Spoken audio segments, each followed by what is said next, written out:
Good afternoon. Can you hear me okay?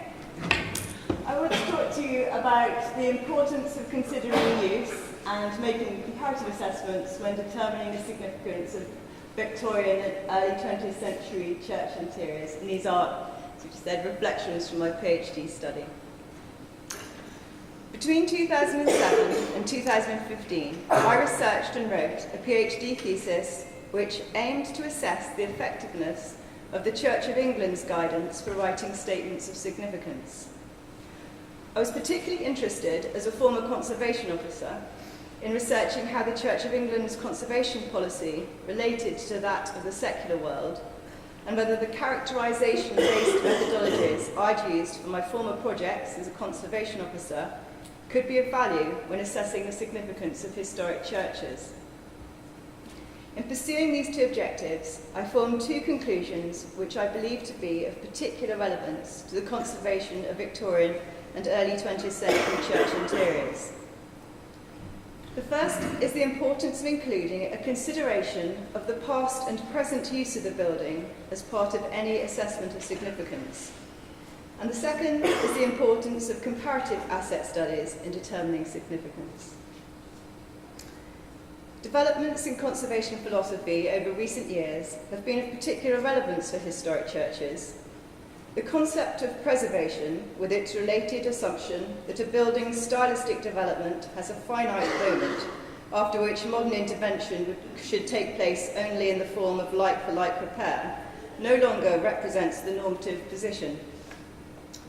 The paradigm shift towards valuing buildings subjectively as representations of human experience, rather than objectively as items of innate worth, is especially helpful when considering historic churches.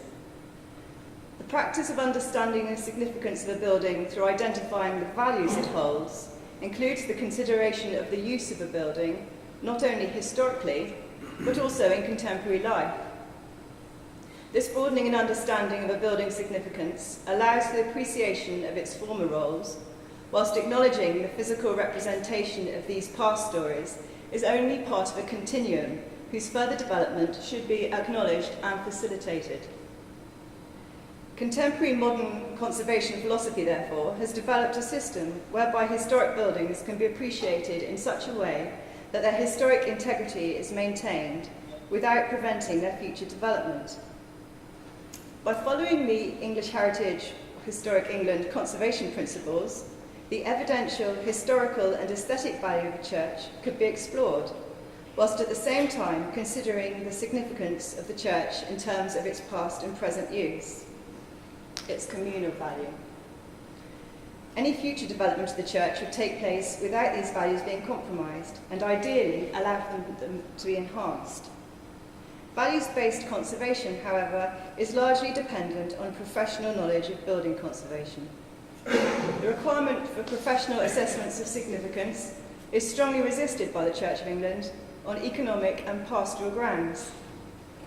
This stance has resulted in the Church of England creating its own methodology for the assessment of significance for its historic churches. However, despite rejecting a system of identifying significance through the consideration of values, there are still aspects of the Church of England methodology which demand professional levels of judgment from the general public, specifically the comparative evaluation of the historic fabric. By adopting a more traditional approach to appraising a building, mainly based on consideration of its physical characteristics, the Church of England methodology makes no provision for the assessment of its intangible qualities, one of the key advantages of the values-based methodologies. This is a particular concern in the case of historic churches, whose numinous atmosphere and symbolic qualities single them out as unique amongst other historic building types.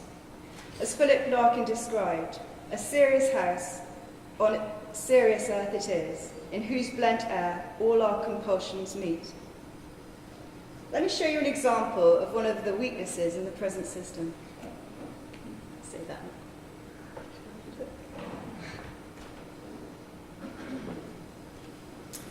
This is St Andrew's, Clumpton, a 15th century church with a magnificent 16th century tower and south aisle.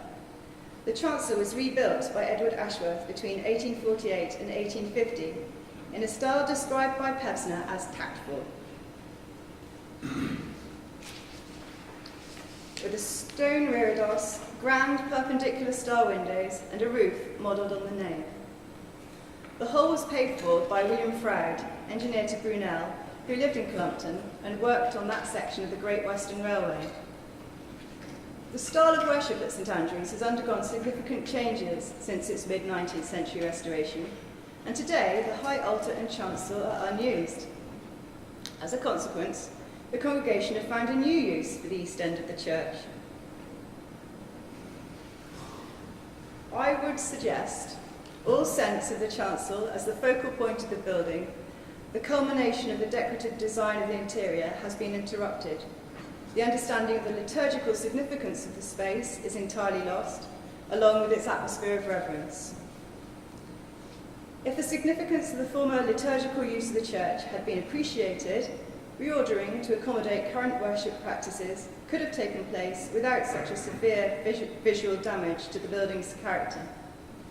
Trust me, it's a large church. There are plenty of other places to accommodate the sofa. Given the Church of England's understandable desire to maintain the current practice of congregations preparing their own statements of significance, how can the elements identified through professional values-based methodologies be identified? I would suggest one solution could be an examination of the past and continuing use of the church and how this relates to the surviving fabric, an approach which is common practice when making conservation area appraisals. Church statements of significance could include a section considering past and present use of the type shown here. An easy-to-follow checklist, which includes intangible aspects of the church and its setting. So these are points that I came up with, but similarly, that anything could be added to this. But I was particularly interested in thinking about how it was used liturgically, and also not being afraid to have a discussion on what might be a problem in its current format. In this way, by relating former uses and practices to the surviving fabric, congregations could be encouraged to manage change in their buildings, which would still allow the past stories of the church to be told. Just as a good barn conversion allows the former rugged agricultural nature of the building to be read, so a good modern church reordering should allow the church's more traditional past use to remain legible and intelligible. The second finding from my PhD I would like to consider today, the importance of comparative asset studies in determining significance, was also influenced by my former work as a conservation officer. A significant component of characterisation projects and conservation area appraisals is the identification of local character, usually arrived at through the identification of local styles, materials and features. Whilst the Church of England guidance for writing statements of significance includes the consideration of local craftsmen and artists, this information can be difficult to obtain and is rarely included in the list description or persona. By comparing their own church to similar asset types, i.e. Church of England churches in the surrounding area, congregations can formulate their own picture of local distinctiveness and gain a fuller picture of the significance of their own building. The main focus of my PhD study was the rural church of St John the Baptist, Plymtree in East Devon. In order to carry out a comparative study, I visited 8 other Church of England churches within a 6-mile radius. These visits gave me a greater insight into the significance of Plymtree Church. For example, the use of materials. The use of local stone for the walls and beer stone for the dressings showed Plymtree to be typical of the churches in the area. Typical also was its plan. The comparative visits also allowed for the formulation of a basic local typology, which indicated, for example, that the carved image niche on the exterior of Plymtree Church Tower had similar counterparts on 6 of the 8 other churches in the area. One of the most striking outcomes of the comparative study was the extra layer of significance it gave to the screen at Plymtree. As can be seen from the local typology, in addition to Plymtree, 6 of the 8 surrounding churches have medieval carved wooden screens. Published accounts, Parish magazine articles and historic DAC minutes indicated that whilst it had been cleaned several times, the screen at Plymtree had never been restored. Visiting the surrounding churches, St Andrew's Fennerton, St James Tallerton, St Dionysius Bradninch, St Andrew's Columpton, and St Mary Payhembury, the full impact of the unrestored condition of the screen at Plymtree became apparent. The architect for Plymtree in the 1890s was George Fellows Prynne, who surveyed the church and recommended a comprehensive programme of repairs, including the screen. However, the December edition of the Parish magazine in 1898 lists a whole series of works, including the restoration of the screen, which had not been carried out due to lack of funds, which had been spent on urgent repairs to the tower. Interestingly, one only has to look at Payhembury, which also had Fellows Prynne as an architect, to see what may have happened at Plymtree had the tower had been in better condition.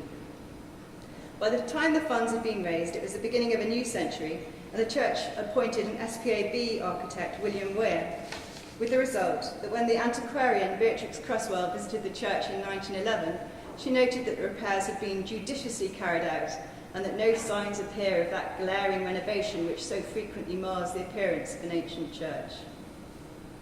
Whilst the comparative assessments in the case of Plymtree Church highlighted the significance of the lack of Victorian intervention, such assessments could be equally useful in allowing Victorian work or early 20th century work to be quantified and assessed.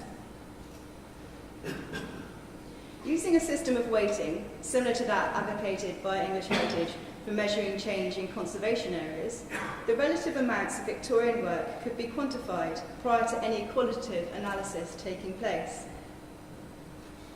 To me, the most valuable lesson learnt from my PhD was the importance of adding to the great picture of our historic churches painted by Pelsner and list descriptions by filling in the missing details of local distinctiveness and user narratives. Only in this way can we begin to appreciate the true significance of these remarkable buildings. Finally, any consideration of best practice regarding the assessing of significance of historic churches should always take into account that those carrying out this work do so voluntarily and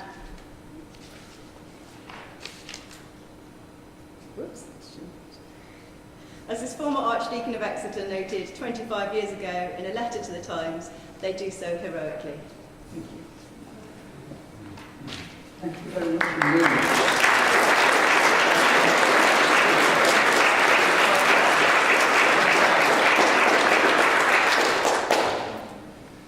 Questions? Can anybody perhaps give another example where that comparative approach has been adopted successfully that Bridget could compare and contrast with? Anything absolutely spring to mind, or other questions for our speaker? One over there, yes. We could take the one on the right-hand side first. Shall we sort of pick up some more that are in the wings? Okay, do go. Head of Conservation at Church Care. Thank you very much. That was a really interesting presentation. I found that very, very useful. It's more of a comment about where statements of significance are undertaken by the parishes. I suspect that one of the reasons for that is that we get parish buy-in to the work that needs to be done, because there can be situations where if a professional is employed to do that kind of work, not only does it introduce added costs, but also there can be a tendency perhaps for the parish to not buy into what needs to be done.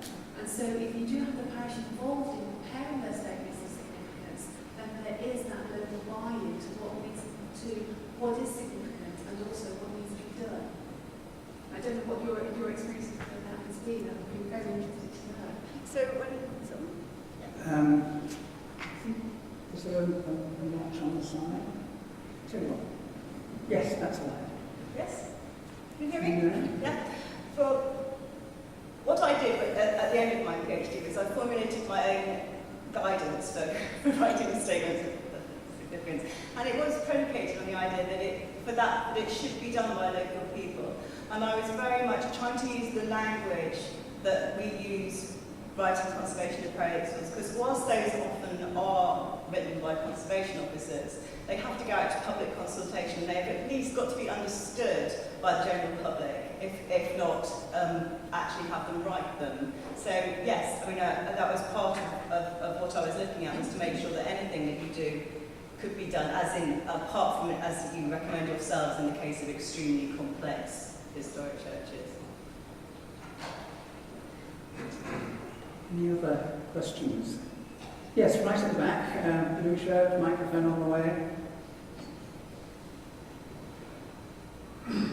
Bridget, you mentioned the inclusion of intangible elements in a statement of significance or characterisation.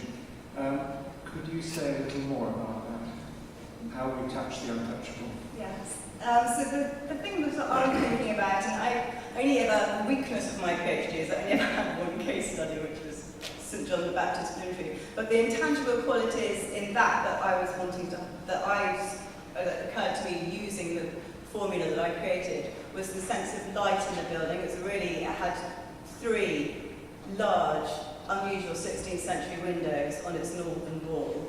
And so I thought that the quality of light in the church was part of its intangible qualities. We could call it tangible quality, but atmosphere also comes into it. And in my list of things to be considered for use, I talk about atmosphere as well. And I think it's something that I was thinking in connection with what the bishop was talking about yesterday, in multiple use for church. I think I would suggest that one of the things that should be considered, that whilst it is a great idea to get a church used as much as it can, we shouldn't forget that one of the great assets of historic churches is their atmosphere.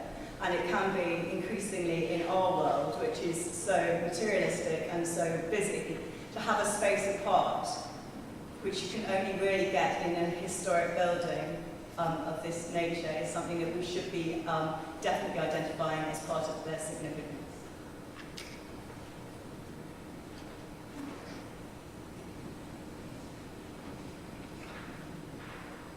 I just wanted to raise an issue. It seems to me, and I'm really sorry if this is a stupid comment, that we talk about statements of significance, this kind of polarised world where they're either written by the parish and therefore crap. I am paraphrasing, this is not my personal view. Or, but just really important to say, or they're written by consultants and then nobody buys into them, so they're completely pointless. But there are other models for writing statements of significance other than those 2, which nobody ever seems to talk about. I mean, I would obviously talk about what Historic England is doing, but we're working with the Quakers, and they are getting a comprehensive assessment of their buildings, its significance, its values, its use, its access, as a complete management tool for dealing with that building.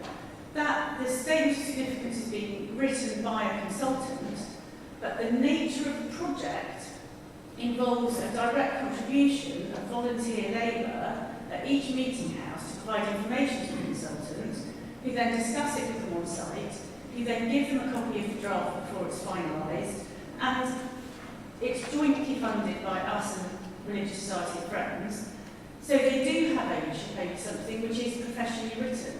And I do wonder whether sometimes we need to talk about different ways of achieving successful statements of significance. Thank you for that thoughtful reaction to the opportunities that we've had put before us. I was going to ask perhaps for the delegates to share any examples, there must be those out there, where actually that intangible quality, that intangible significance, has actually played into the decision-making process. I'm sure that would be of interest to Bridget. Are there examples out there that we can draw upon as good and best practice? So that's where the community, the congregation, whatever label you happen to put on it, has actually made their positive contribution to the decision-making process through emphasising that intangible quality. It's almost a threat. It would be disappointing if there were no examples of that, and perhaps that might be shown to us where the sharing of good practice needs to go just a little bit further. Is it genuinely the case that we haven't Any examples of that? Or have I expressed it in a way that doesn't actually fit with the model that Bridget has established for us? I think the Borough Charter was the first one to mention intangible assets, the source from which came our word significance, I think. And I think it doesn't have to just be those special or sacred things. It can be some things which are quite mundane. Sounds, smells, memory, events, personal connections, those sorts of things, which I think we tend to miss in concentrating on the tangible heritage assets. And I think it's something that as a conservation officer, you do come across, particularly in terms of sounds, and it's something that we've always built into our conservation area appraisals. It's particularly the work I do in Cornwall, and talking about the sounds that you hear today, but also talking about the loss of sound. So when we were looking at the Cornwall Industrial Settlements Initiative, we were looking at now incredibly silent sites, which had been incredibly noisy sites in the past, and so some of its level of significance had altered, whether it was improved or not is another matter, but it should be noted, if nothing else. And in terms of smells, I think, as far as churches are concerned, many people comment that they know what a church smells like. It's quite hard to describe it, but if it's a high church, it includes incense. But it's all the other things that you associate. You can know you're in a church with your eyes closed, and if you are going to have a secondary use in that church which involves something which is quite pungent, maybe that is something that you could say would have a detrimental effect on its significance. I just wanted to add that I found extremely helpful the things that you put in your checklist that flashed up on the screen for a few minutes, and I was madly scribbling those down. But I certainly think those would be very helpful to share as good practice. Things like looking at the past use of the church and what remains from those past uses, and perhaps the disused altars and that sort of thing. And also looking at significant events and figures associated with the church. I think those are very good ways of looking at Janet's point, ensuring there is parish buy-in to the process of looking at what's significant about the church. I won't attempt to do the technology to put it up on the screen, but I'm sure Diana will help draw together some of the strands of material here. A question right at the back in the far corner.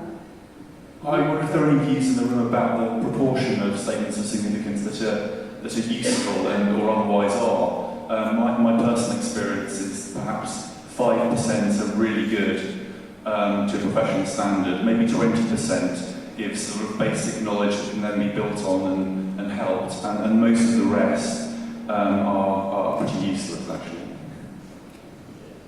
So another one at the back, and perhaps you might respond to that. Just right at the very back.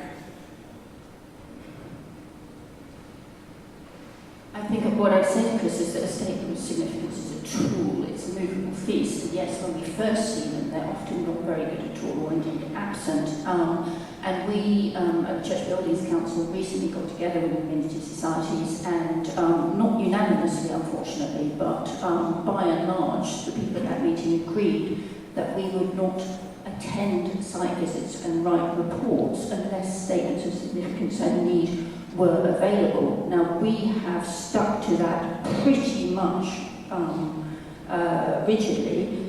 It can be difficult because I think some consultees feel that it is more important to be involved with incomplete information than to hold a line that might mean that they're not involved at all.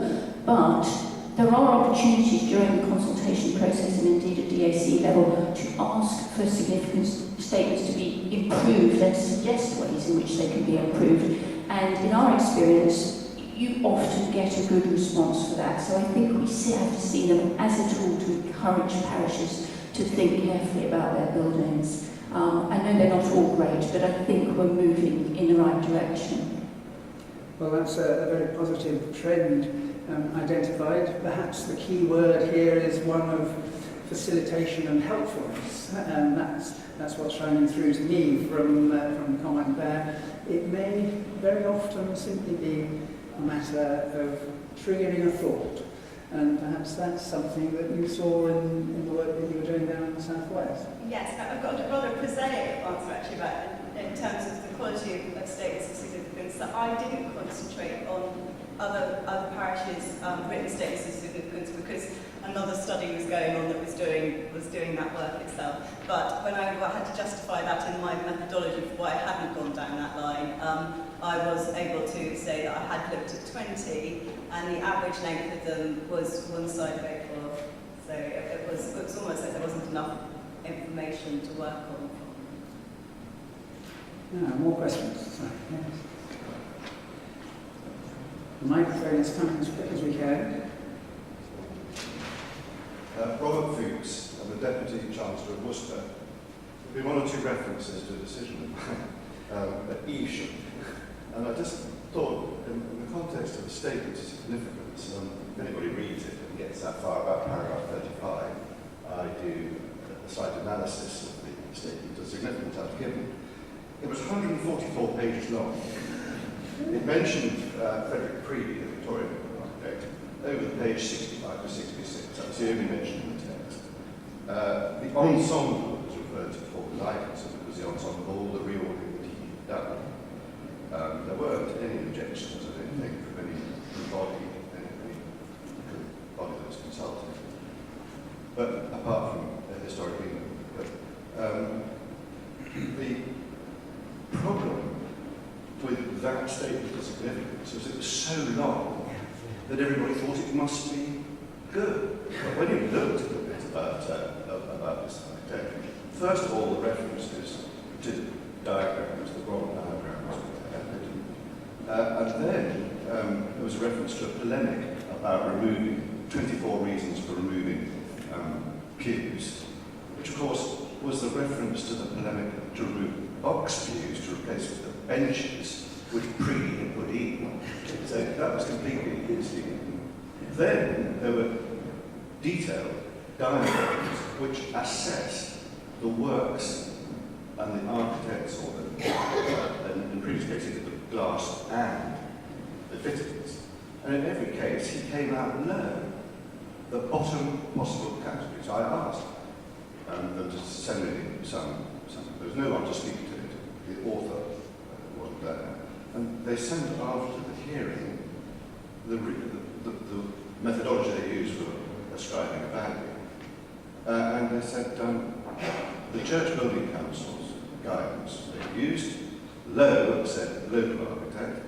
So if an architect had been born in their town, he was a local architect, and therefore his work was low quality. I have to say, I think it was prepared for the hearing, actually. Length isn't everything, is what I'm trying to say. Yeah.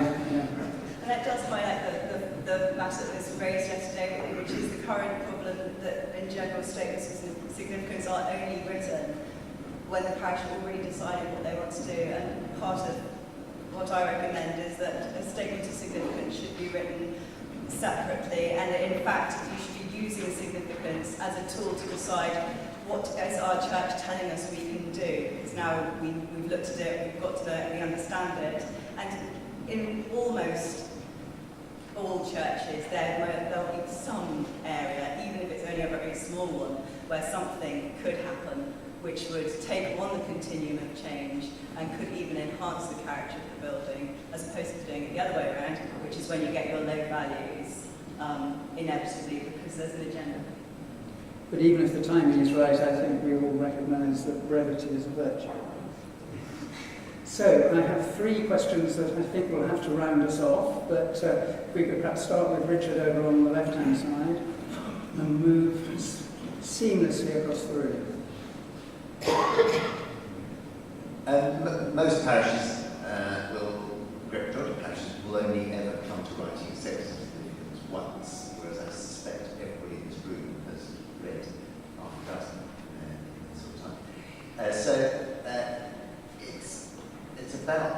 a bit about exemplars, but not something to be copied and change the wording, which we've had, and we've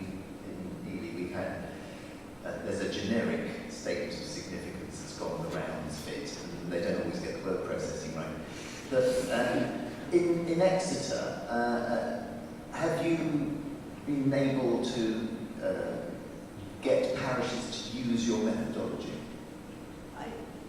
Have you tried to? No. I mean, I think I'm still thinking about what to do with it. It's just, yes, I'm not quite sure. I was thinking about maybe getting some heritage lottery funding together to do maybe thinking about the churches who we would like to have statements of significance, but for whatever reason, maybe the parishes would need a bit of encouragement. I mean, still taking the point that to have them involved is really important, but I haven't done anything with it yet. Right, if we can move across to the centre of the room. Thank you. Ian Simpson from the Diocese of Liverpool. When you come to assessing the significance as low, moderate, high, and the guidance that we've had suggests that high is sort of national significance, moderate is the regional significance, low is local significance. I tend to do them slightly differently. I tend to use a sort of matrix. So say something is of national significance, maybe moderate, regional significance might be very high, because if it relates to a local family that is particularly important in the life of that church, maybe the benefactor or who are commemorated in war memorials there. Obviously locally that's much more significant, but it can still be significant on a national level. So I think that maybe picks up the point that Robert made about that. The question I'd ask, I really like the idea of doing the comparative assessments, and I can see how it works well in a rural area where you might have 8 churches in a 6-mile radius. How are you going to choose which ones to take in an area like Liverpool where you might have 50 churches in a 6-mile radius? Yeah, I think you might need to do an initial quick scan of your area and then work out which ones. I mean, you could even do it as a paper-based if they're listed initially to see which ones look like they're going to be relating to what we're looking at. It's not. I agree. It's much easier to do that. Thank you. And as we move seamlessly across the room. I was sort of widen out a bit. I mean, I think this is, for me, is speaking very much to what was spoken of a lot yesterday, which is about the need to get the wider community involved in the use of church buildings. I think, in a sense, the writing of statements of significance is exemplary. I think many people here, heritage bodies, are very, ready to perform a kind of drafting service. They'll get statements of significance which aren't necessarily terribly good, and they will propose amendments. And as Christina was saying, what you end up with may be a lot better.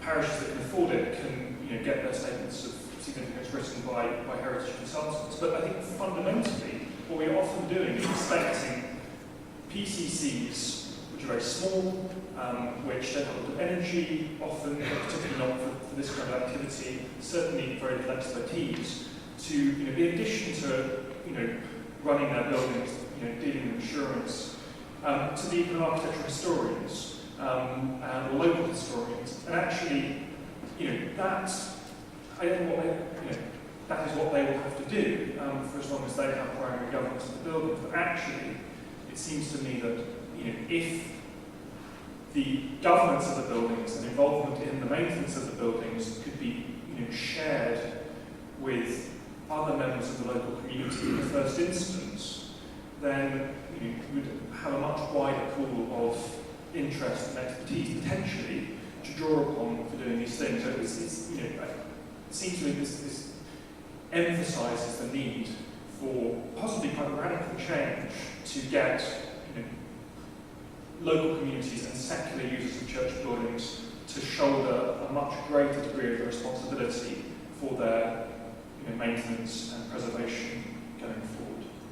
Well, I must give the last word to Bridget to react to that suggestion. I think from the church's point of view, that's a win-win scenario because it does have a mission role as far as they're concerned, involving the local community.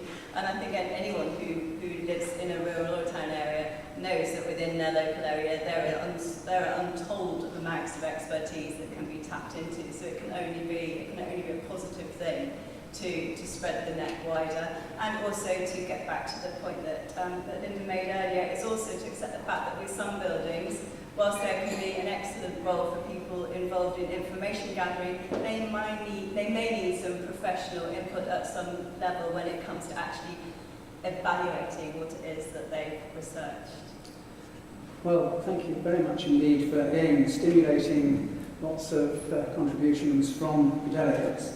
The clock is winding towards lunchtime, but on the table there I have all pieces of paper from all the different tables who were in such urgent and earnest discussion as we came into this final session of the conference. And I wasn't surprised, but there are some useful pointers in there to the direction that people feel we should be moving towards.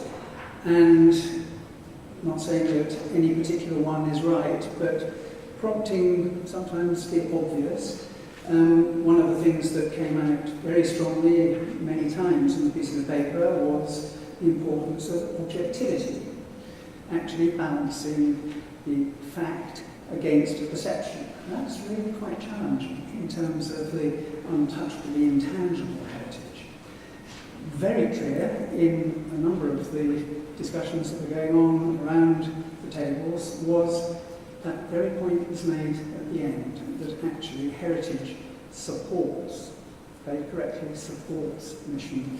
It doesn't run against it. Again, a very clear message there that this is part of a much wider appreciation and understanding. There was, again, a number of thoughts that came forward that pointed to that word ensemble, or however we treated it, the sense of looking at the whole and then behaving in our decision-making processes in response to that appreciation of the whole and recognition that change would be necessary, that the bedrock was understanding significance in its broadest sense. There was then, even before we'd heard our last speaker, a very strong endorsement of the need for comparative analysis. Only part of the characterisation, but the comparative framework important, and probably recognition there that in order to get the comparative appraisal correct, there is a need to have specialist understanding. And I think one of the key points that came out earlier in the conference was the million-dollar question. How do we help the congregation, the PCC, the church wardens with the task that we all believe they should be entrusted with? And that inevitably leads to a focus on training. So not something that will come around for a parish every week, every month, every year, but very often, once in a lifetime, certainly for that PCC or that group of church wardens. So help and support in trying to develop a framework within which local knowledge can be integrated within that broad spectrum of comparative understanding where relevant. And then finally, there was a very strong message, and I don't quite know how to say this, about training for incumbents. Regardless of the technical and legal responsibilities, a very strong feeling, I think, from probably 4 or 5 of the sheets that came in, saying actually being able to know how to work is almost as important as the results of the work that is undertaken, and their training, particularly for the incumbent, is absolutely key. So I'm sure I haven't done justice to the full array of comments that have been submitted. I simply quote from some of the repeat comments that have come through, which I'm sure will focus attention on where we need to look next. And of course there is the material that has been gathered over what is now a day and a half of a really productive session where I felt from a local perspective we were getting down to the practical nuts and bolts of how we make the system work for us, whether it's the ecclesiastical exemption or working within the planning framework, how we make that happen for the quality of the decisions that we take that will be passed on, manifested in the legacy that we leave to future generations. So, at the end of that, I'm sure, exhausting couple of days that we spent here in Leicester, there is no doubt that still, after all these years, there's a great deal to discuss. I think there is common recognition that congregations perhaps need a clearer indication of where they stand in terms of architectural history, definitions of significance and value, how the specialist knowledge can be dovetailed with that very strong local passion that is always in play. And there's also, I think, a great deal still to be done in terms of sharing good practices. It sounds very hackneyed, but there is no doubt that the best way to learn is by sharing experiences, by mutual support, both the congregations and those who find themselves within or contributing to the decision-making process. There may be lots of other points that I'm sure Diana would welcome email feedback from, easily accessible. This is a moment in time, and I think we can harvest the state of the nation, if you like, in terms of significance and value. It was a bold step to set such an ambitious programme for the conference. I think we've managed to deliver in spadefuls, and particular thanks again to our last speakers who, in this final session on this morning, have provided the context within which we can share some very deep-held thoughts and passions.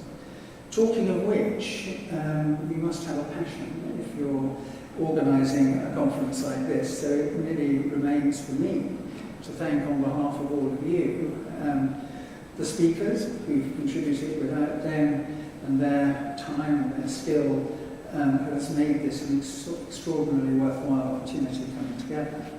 And by the same token, the delegates who have shared local experiences, shared thoughts, and will, I'm sure, be sharing further in the future, so that Diana is able to pull together some of the strands that have come out most prominently over the last couple of days. And we need to thank particularly Leicester University. I've not been here before, but this, I think everybody would agree, is an absolutely stunning environment within which to talk about and to share our experiences. So thank you to the university, and particularly to Krista, without whom this simply wouldn't have happened. So may I wish you a very safe journey home. The email lines are open, we have flip charts, we have pieces of paper, and there will be an outcome from the conference. So thank you very much indeed. Thank you.